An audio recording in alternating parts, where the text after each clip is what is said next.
I'm giving you another part of your formula for success and happiness. And I studied, you know, at the theological seminary.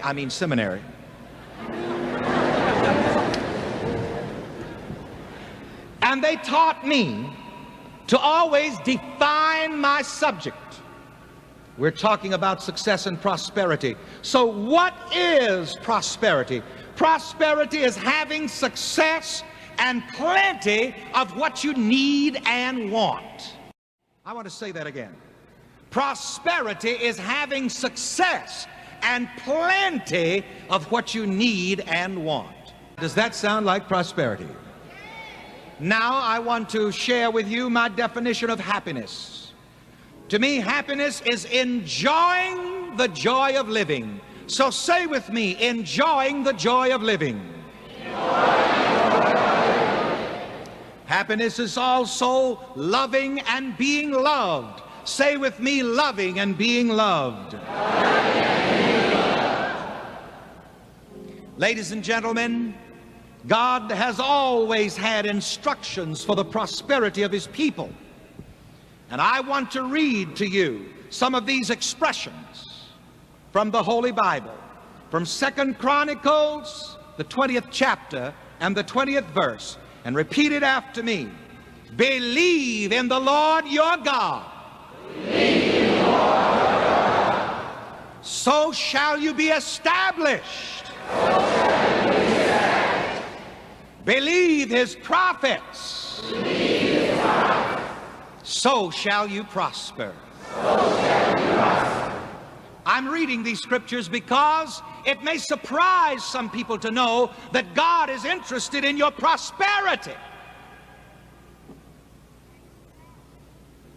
Some people, you know, have made some kind of vow of poverty. Some people say, well, maybe if I prosper too much, I won't love the Lord.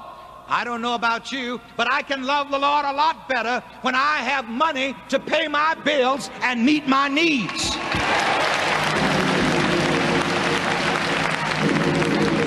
How many of you can love God better when you have money to pay your bills and meet your needs? The goodness of God in my life, the blessings of God in my life does not come between me and God.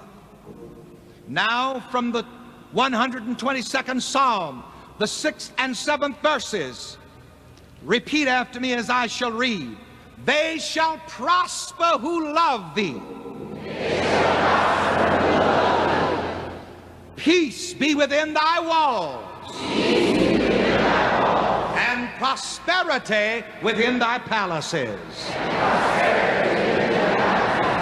Just listen at that. They shall prosper who love thee. If you love the Lord, you ought to prosper. Say that with me. If you love the Lord, you ought to prosper.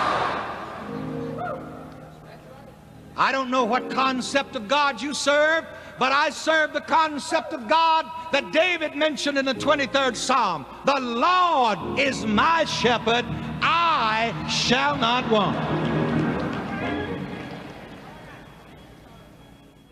35th Psalm, the 27th verse. Repeat after me. The Lord has pleasure in the prosperity of His servant. Not only that, but ladies and gentlemen, God has put certain abilities within you. God has put certain talents within you. And you are commanded to be all that you can be, to do all the good that you can do, and to have all the good that God intends for you to have.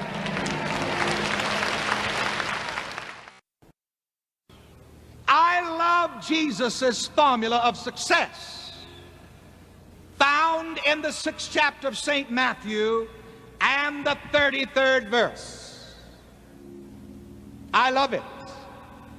And I want to share it with you again as I do on these broadcasts and on these telecasts. Here is Jesus' formula for your success, for your prosperity, for your happiness.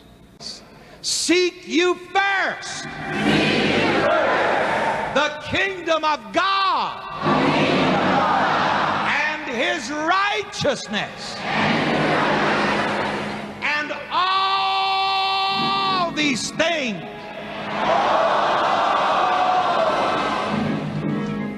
shall be added unto you.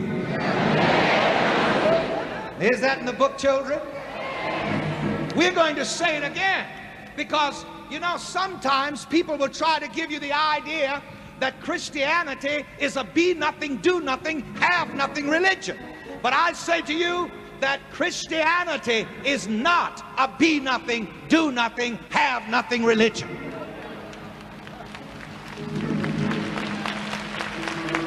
So repeat Jesus' formula for success and happiness with me again. Seek you first the kingdom of God and his righteousness, and all these things, all of this money, all of these fine cars, all of these fine houses, all of these fine clothes, all of these fine boats if you want them, all of these things shall be added unto you. Please be seated for a moment and don't anybody move, because I want to tell you something. The kingdom of God that we are to seek is within us. Too many people are looking for God outside of themselves. People look for God on the mountains, in the ocean. They look for God in a church building. But Jesus said the kingdom of God is within you. And when you find the presence of God, the power of God, the potential of God, the goodness of God within your being, then all that you need will be added unto you. I love to repeat that legend about a conference of the gods. And the subject or the question on the agenda was, what shall we do with the divinity of man? Where shall we hide it from man? Because perhaps if man discovered his divinity, he would misuse it. It was suggested, let us place the divinity of man on a high mountain. No, that won't work, because someday man will scale the ocean, will rather scale the mountain and find his divinity and abuse it. Let us place the divinity of man deep in the earth. No, someday man will dig and find it. Let us place the divinity of man and hide it beneath the ocean. No, someday man will plumb the ocean's depths and find his divinity and misuse it. Then it was suggested, let us place the divinity of man within man himself, and this will be the last place that he will look for it.